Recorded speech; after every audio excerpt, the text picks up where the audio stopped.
कोई ना है। कुंती पुत्र युधिष्ठिर बोले कि जनार्दन अब आप मुझे भादों के कृष्ण पक्ष की एकादशी के बारे में बताइए।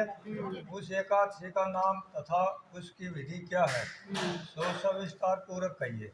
श्री कृष्ण भगवान बोले, हे युधिष्ठिर, भाद्रपद की कृष्ण पक्ष की एकादशी का को अदा कहते हैं। जो मनुष्य इस दिन भगवान की भक्ति पूर्वक पूजा करते हैं तथा व्रत करते हैं, उनके समस्त पाप नष्ट हो जाते हैं। इस लोक और परलोक में सहायता करने वाली इस एकादशी व्रत के समान विश्व में दूसरी एकादशी नहीं है। इस एकादशी की कथा इस प्रकार है। प्राचीन काल में एक चक्रवर्ती राजा हरिश्चंद्र राज्य करता था। वह अत्यंत वीर, प्रतापी तथा सत्यवादी था। उसने किसी अज्ञात कर्म तथा प्रतिज्ञा से राज्य को त्याग दिया था और अपनी स्त्री तथा पुत्र को बेच डाला। वह स्वयं एक चंडाल का सेवक वन गया। उसने इस चंडाल के यहाँ कफन लेने का काम किया, परंतु उसने इस आपत्ति के काम में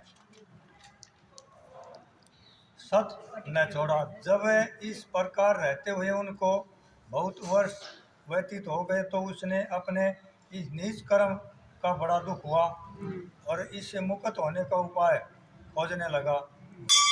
वह उस जगह सदैव इसी चिंता में लगा रहता कि मैं क्या करूं। एक समय जबकि वह चिंता कर रहा था, गौतम ऋषि वहां आए। राजा ने उन्हें देखकर प्रणाम किया और अपने दुख की कथा सुनाने लगा।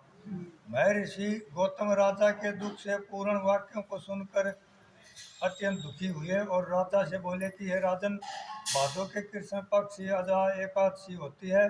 तुम इस एकादशी का विधि पूर्वक व्रत करो तथा रात्रि जागरण करो, इससे तुम्हें समस्त पाप नष्ट हो जाएंगे। गौतम ऋषि राजा से इस प्रकार कहकर अंतर ध्यान हो गए।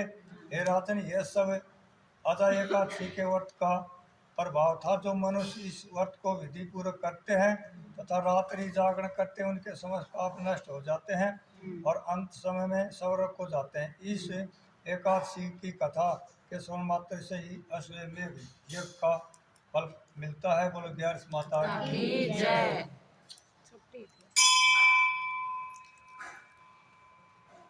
उत्पन्ना उत्पन्ना मोग्धा मोग्धा सफला सफला उत्तरदा उत्तरदा षष्टिला षष्टिला जया जया विद्या विद्या अम्मल अम्मल कामोचनी कामोचनी कामदा कामदा अर्थनी अर्थनी मोहनी मोहिनी अपरा अपरा निर्जला निर्जला योगिनी योगिनी देवसनी देवसनी कामदा कामदा उत्तरदा उत्तरदा आजा अजा परिवर्तनी पर्वतनी इंदिरा इंदिरा काशाकुशा रमा रमा देवध्यान देवध्यान बंदनी बंदनी वर्मा। वर्मा। बोलो कृष्ण भगवान की जय। बोलो ग्यारस माता की जय।